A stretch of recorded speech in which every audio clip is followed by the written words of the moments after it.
Ça fait longtemps on s'est pas vu et aujourd'hui on se retrouve pour un petit tuto. Un tuto pour faire des mini porte-photos comme ça. C'est trop mignon. Et du coup là c'est F1, c'est un porte-photo F1 en soi. Et c'est des pneus Pirelli, voilà. C'est trop mignon. En soi c'est très simple, il nous faut juste de l'argile auto-durcissante, de la peinture et de la patience. Beaucoup de patience. En premier lieu, on vient s'équiper d'argile, voilà. Qui moi est dans du film. Voilà, si elle est un peu sèche, genre vous pouvez la mouiller un peu. Ça permet que ça se travaille mieux. Je sais pas parler français. Donc on vient prendre un petit bout et l'étaler. Vous allez voir, de toute façon je vous montre. Sachant que ce que je vais faire comme tuto, ça sera même pas pour faire exactement le même que moi. Genre ça va faire un pneu, ça sera le pneu pluie en plus, voilà. Et je vais pas utiliser la même technique parce que c'est un peu bancal ce que j'ai fait. Donc on va faire une nouvelle. Normalement ça devrait marcher. Donc là la première étape ça va être de venir prendre sa pâte et de l'écraser au maximum. Vous montrer l'épaisseur qu'il faut à peu près. Donc moi vu que c'est des mini, genre c'est pour porter des tout petits photos, des Polaroid, voilà. Et ben je prends un couvercle d'épices. Genre ça fait la même taille, c'est parfait. Donc là on vient prendre sa pâte étalée. Vous voyez l'épaisseur? C'est à peu près ça qu'il faut. Limite, il faudrait étaler plus. Attendez, je vais étaler plus et je reviens. Donc là, c'est parfait. Vous voyez, il faut vraiment pas que ça soit trop épais, mais pas trop fin pour pas que ça se casse. Je viens prendre et je viens faire en porte-pièce. Vous captez? Genre, j'appuie pour que ça fasse en porte-pièce, quoi. Vous voyez, ça doit donner la forme. Et vous en faites deux, très important. Donc, si possible, de la même hauteur. Donc moi, ça va pas bien couper. Je viens prendre un cutter pour couper tout le tour. Et là, on vient faire un troisième rond, pareil, mais on prend que la moitié. Genre, vous faites le rond, faites le rond. Vous voyez, c'est la même taille de rond, mais j'ai fait qu'un demi-cercle. Ok? Vous captez? Vous captez? Donc là, on est censé obtenir deux cercles. Il y en a un qui est moins joli. C'est pas grave, ça sera derrière. Et un demi-cercle. Ok?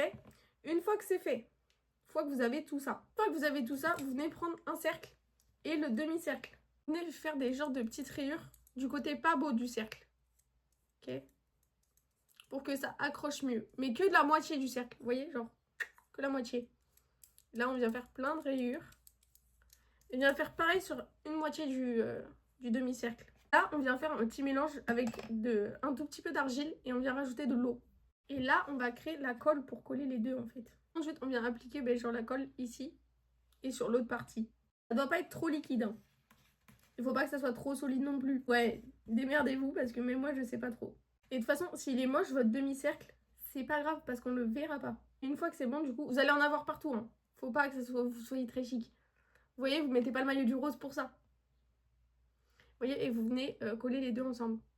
Genre les lisser ensemble, sauf que là, vous voyez, moi, il remonte trop haut. Faut vraiment que, limite, ça soit un peu en dessous de la moitié. Donc là, je viens le couper. Normalement, si on est intelligent, on regarde avant de faire ça. Vous voyez? Là, ça s'arrête là. C'est bien mieux. Donc voilà, on vient l'accrocher. On vient lisser un peu l'intérieur avec une éponge ou avec son doigt humide. Ça marche. Hop. Et on vient bien lisser les deux ensemble, vous voyez? À la fin, il ne faut plus qu'il y ait de séparation. Voilà, moi j'y vais en mode bourrine, genre j'y vais au doigt comme ça. Mais ça fonctionne, vous voyez? C'est pas du professionnalisme, hein. Moi je suis débutante, je suis pas professionnelle. Vous voyez plus trop la séparation, c'est le principal. Essayez de pas trop déformer votre pneu pour qu'il reste à peu près droit. Sinon vous faites un pneu dégonflé. Moi c'est ce qui s'est passé chez Pierre. Pierre il est dégonflé, ça se voit pas trop en image. Après s'il est dégonflé, ça sera plus facile à faire tenir debout. Et là du coup on répète l'opération pour ce disque. Donc là, on vient le mettre là comme ça, pareil. Avec le demi-sphère. On colle à la demi-sphère. Donc pareil, on refait les petits traits. On refait les petits traits. Vous voyez, moi, mon cutter, il a vécu. Hein. C'est pas un beau cutter. C'est que j'en ai vraiment rien à faire. Vous voyez, on fait plein de petits traits. Et on fait la même chose de l'autre côté. On reprend sa petite colle. Et on vient coller les deux ensemble. C'est vraiment la même opération. Ceux qui font vraiment de la poterie, là, sont sûrs. Hein. Faut le voir. Hop. C'est pas si mal, hein. Et là, donc, vous voyez, vous êtes censé avoir un rond comme ça, mais avec une fente au milieu. Ok? Et là, c'est pareil, on vient lisser. Si les deux cercles sont pas de la même taille comme moi, genre, il y en a un qui est plus haut, et bien, on vient le rabaisser. Hop, et on revient lisser avec de l'eau et de l'argile. Moi, c'est ce que je fais. Hop, on vient lisser un maximum. Hop, il faut bien que la fonte elle reste en place, quoi. Pas qu'elle se referme. Parce que là, sinon, ça va être la merde. Voilà, là en ce moment on a ça. Tac, avec le trou au milieu.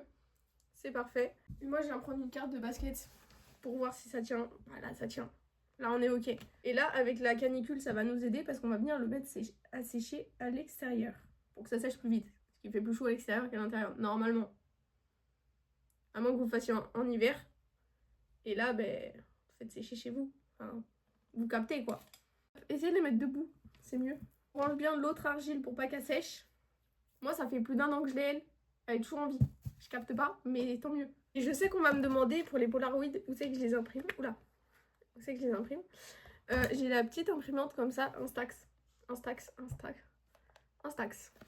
Voilà, très très bien. Elle est petite et tout. C'est pas une belle collaboration, malheureusement. En vrai, elle est grave bien. Vous la rechargez. Et après, vous mettez les recharges aussi de feuilles. Et voilà. Bon, après, moi, là, j'ai coupé le bas pour que ça rentre mieux. Parce que, vu que j'ai pas fait la même technique, genre le trou est beaucoup plus petit. Et du coup, ça passe beaucoup moins bien. On se retrouve 2 heures plus tard. Donc, ça a séché. Voilà, c'est tout waouh. Si vous voulez que ça soit bien lisse, vous le poncez. Bonjour. Bonjour. Que ça soit bien lisse. Moi, c'est pas bien lisse. Vous pouvez le poncer. Vérifiez bien que le derrière soit bien sec. Là, il y a une fissure, honnêtement. Vaut mieux la reboucher. Mais comme je vous ai dit, j'ai la flemme. J'ai la flemme. Du coup, je vais laisser ça comme ça. Pourquoi les couleurs sont toutes ternes comme ça? En fait, j'ai la flemme de vous mettre sur la ring light.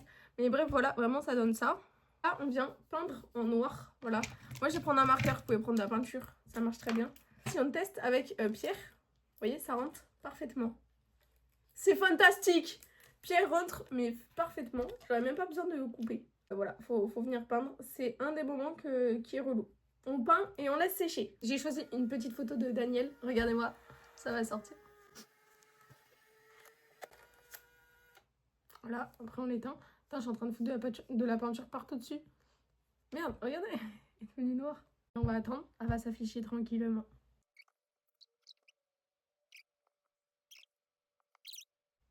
Et j'ai choisi une photo de Daniel en bleu. Parce que vu que c'est le pneu pluie, c'est le bleu. Genre, je sais pas si vous avez fait gaffe. Le pneu jaune, c'est Pierre. Genre, le tour est jaune. Là. Carlos chez Ferrari, donc rouge. J'aurais pu prendre Carlos chez Williams, mais de base, t'es pas censé faire un autre pneu. Et en blanc, Monaco. Lando à Monaco. Voilà. Là, voilà. Il est trop beau, Daniel. Je dois vous avouer qu'on se retrouve 3 jours après. Ça a eu le temps de sécher, ça vous inquiétez pas. Mais il y a eu canicule. Non, j'ai rien. Ah, si j'ai passé le CAP, ça m'a pris quand même une journée. Sinon, j'ai pas d'autres excuses. Juste, j'avais la flemme d'ouvrir les volets pour tourner une vidéo. Enfin, du moins, à continuer. Et là, aujourd'hui, je fais. Donc voilà, pour l'instant, on en était. Genre. En fait, la technique que je viens de faire, hein, elle marche super bien quand même. Elle marche bien mieux que les autres. C'est un pneu sans importance. Alors que là, on va le rendre unique en son genre. Cœur acrylique ou de la peinture. Ça le fait aussi avec la peinture. Mais moi, je prends ceux-là de chez Action. Mais je sais plus s'ils sont encore disponibles. Honnêtement, je n'en sais rien.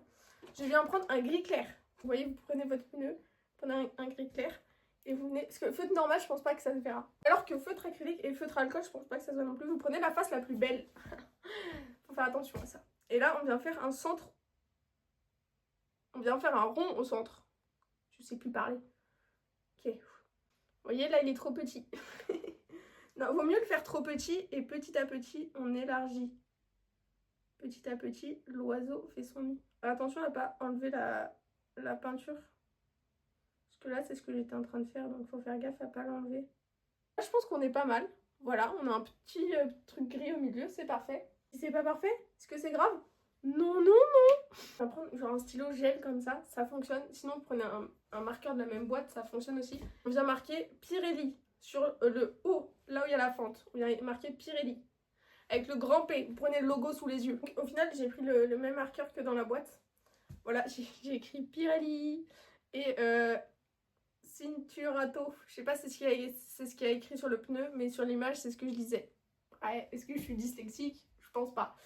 Et là, pour finir, qu'est-ce qu'on fait? On vient faire une bande entre le Pirelli et le machin et entre le Pirelli et le machin.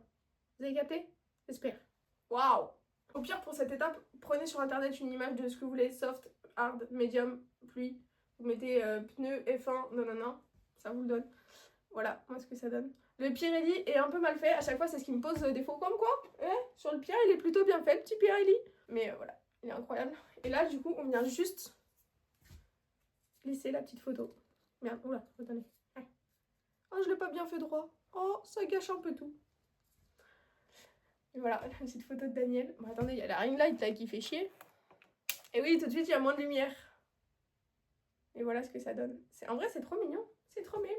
J'espère que vous avez aimé ce tuto. On avait beaucoup demandé sur TikTok, donc il est là. Il est là. On se retrouve dans une nouvelle vidéo.